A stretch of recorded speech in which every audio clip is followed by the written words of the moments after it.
নামাজ ইসলামের অন্যতম স্তম্ভ। একে দিনের খুঁটি বলা হয়।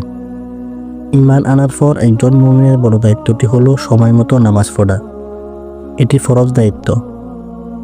ঘরে বাইরে, দেশে বিদেশে, সাগরে মহাকাশে যেখানে যে অবস্থাতে থাকেন না কেন সময় মতো নামাজ পড়তেই হবে। আল্লাহ তাআলা ইরশাদ করেন, নির্ধারিত সময় সালাত আদায় করা মুমিনদের জন্য অবশ্য কর্তব্য। কোরআনের এই আয়াতে আল্লাহ তাআলা নির্ধারিত সময় নামাজ পড়ার নির্দেশ দিয়েছেন। আবার 5 ওয়াক্ত নামাজের নির্ধারিত সময়সীমার মধ্যে উত্তম হলো আউয়াল ওয়াক্তে বা প্রথম ওয়াক্তে নামাজ পড়া। প্রত্যেক নামাজের মোট সময়ের প্রথম অর্ধাংশকে আউয়াল ওয়াক্ত বলা হয়। মেরাজ রজনীতে 5 ওয়াক্ত নামাজ ফরজ হওয়ার পরের দিন জিবরাইল আলাইহিস সালাম পৃথিবীতে এসে নিজ ইমামতিতে নামাজ পড়িয়ে নবীজিকে প্রথম ও শেষ ওয়াক্ত নামাজের সময় নির্ধারণ করে দিয়েছেন।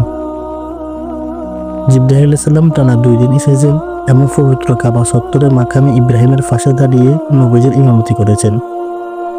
প্রথম দিন আউয়াল ওয়াক্তে ও পরের দিন আখেরি বা শেষ ওয়াক্তে নামাজ পড়িয়ে 2 দিনে মোট 10 ওয়াক্ত নামাজের পছন্দনীয় সময়কাল 2 সময়ের মধ্যে নির্দিষ্ট করে দিয়েছেন।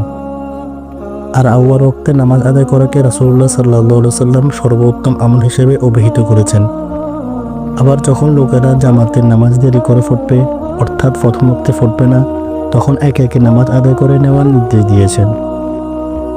আয়েশা রাদিয়াল্লাহু তাআলা বলেন, মহানবী সাল্লাল্লাহু আলাইহি ওয়াসাল্লাম শেষ জীবন পর্যন্ত দ্বিতীয়বার কখনো শেষ ওয়াক্তে সালাত আদায় করেননি। এই থেকে আউয়াল ওয়াক্তের গুরুত্ব প্রমাণিত হয়। আর এই হাদিসে বর্ণিত হয়েছে, রাসূলুল্লাহ সাল্লাল্লাহু আলাইহি ওয়াসাল্লাম হযরত আলী রাদিয়াল্লাহু তাআলাকে লক্ষ্য করে বললেন, হে আলী, 3টি জিনিসের ক্ষেত্রে বিলম্ব করবে না।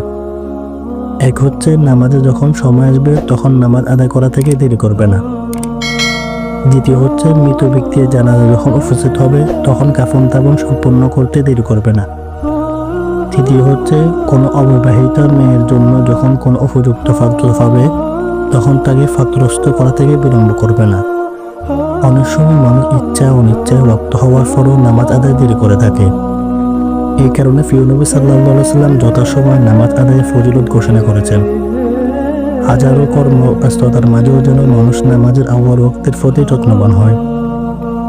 একদিন হযরত আব্দুল্লাহ ইবনে মাসউদ রাদিয়াল্লাহু তাআলা রাসূল সাল্লাল্লাহু আলাইহি ওয়াসাল্লামকে জিজ্ঞেস করলেন, আল্লাহর নিকট কোন কাজ অধিক পছন্দনীয়? তিনি বললেন, সময় মতো প্রথম ওয়াক্তে নামাজ আদায় করা। সময় মতো নামাজ আদায়ের লক্ষ্যে যারা মসজিদে অপেক্ষায় থাকে তাদের জন্য নামাজেরই সওয়াব লেখা হয়।